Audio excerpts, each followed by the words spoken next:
Okay, in this video, I'm going to talk about something that is somebody mentioned to me, somebody I know in person mentioned to me, and yeah, it's something I want to think about more.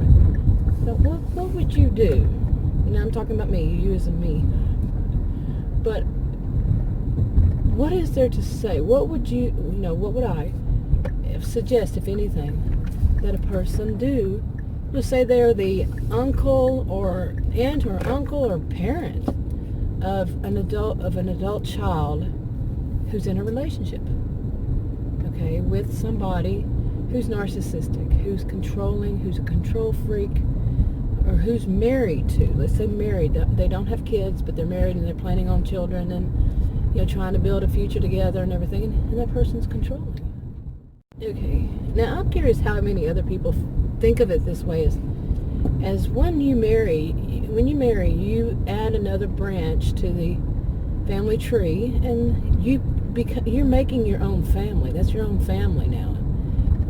The current branch, one of, could be the only new one, but you see what I'm saying, that this is a family unit now. Some people disagree. Some people don't see a newlywed couple as without children as a family unit. It is, but some people differ. Anyway, and you think about it, your brother and your sister, or think about the terms brothers-in-law and sisters-in-law. The words. Anyway, so they're family. They're family. Part of the family unit, part of the extended family. You have a new family unit, and so you can be making a very dysfunctional family, developing it when you say you marry somebody, and say you're a woman and you marry a man, and he's very controlling. He has a view that the man is the one who makes the decisions, and the woman is supposed to mind him. Now, I know where some people will go on that, and you do know that abuse wasn't part of it. That's abuse. Okay, pardon blinker. But, some people, they don't view it that way. To each their own, in my view. But some people, I would see that as abuse if somebody says, you're going to mind me. That's infantilization to me. When somebody's going to treat you as though you're their child, you're their property. In this one, infantilization is usually when somebody it's often a parent, when the parent treats a child as much younger, but it also can be when a younger adult treats an elder adult like a child. There are many things. It can be when just somebody your own age is treating you like a child. But usually the other two are the most common ways people see it. But I think the one is a child. When the person's a child, they treat them much younger. It's more in psychology, and the other one is more in sociology. When it's an elder, it's a form of elder abuse. Okay, it's more in sociology. My degrees are in both. I taught them at both. I taught them in college and university. So yeah, have a clue, big clue. Back to this. If somebody thinks that they are, because they wear, like people used to say this, they wear the pants in the family, they're the head of the family or whatever, that they're going to treat you as not an equal, not as a helpmate, a mate, an equal person.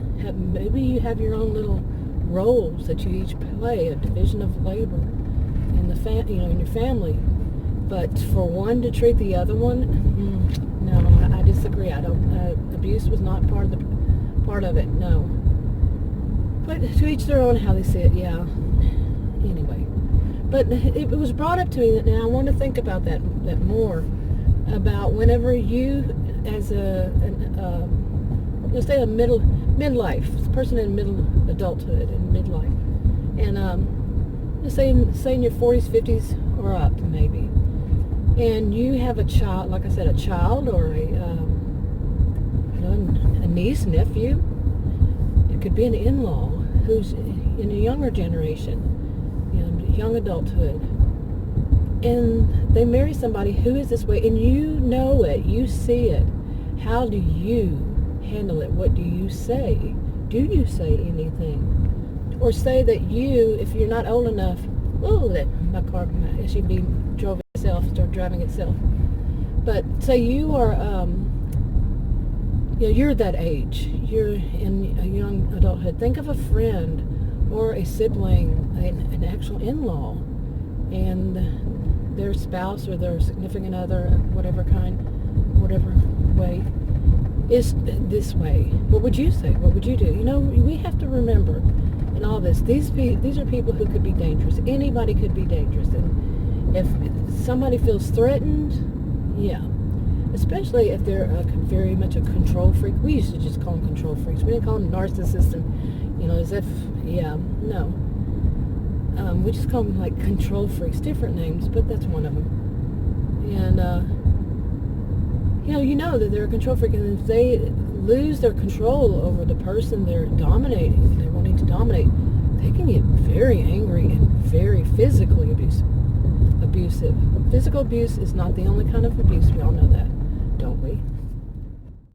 Okay, anyway, but, yeah. What was I saying? There was a big old, I don't know, I guess somebody ran in, hit somebody, and there's a big pile of, I don't know what. And when I turned there, so it kind of threw me off. I had to dodge it and all that, but anyway. So what would you, would you somehow get involved, somehow hand her, we said it was going to be the woman who's being abused, being controlled, a young woman, would you hand her a clue phone? Would you be afraid? Too many people I know over the years, they just don't want to get involved. I'm not going to get involved. Well, you're already involved. If you're seeing abuse, you're already involved. Okay? So that's a lame excuse. That's very lame. Or is there some kind of intervention? Could you go to a counselor and see what a counselor says about an intervention? Because this is like an addiction. It's similar to an addiction. Some would say it is an addiction. When somebody has fallen for somebody who, these days they call them narcissistic.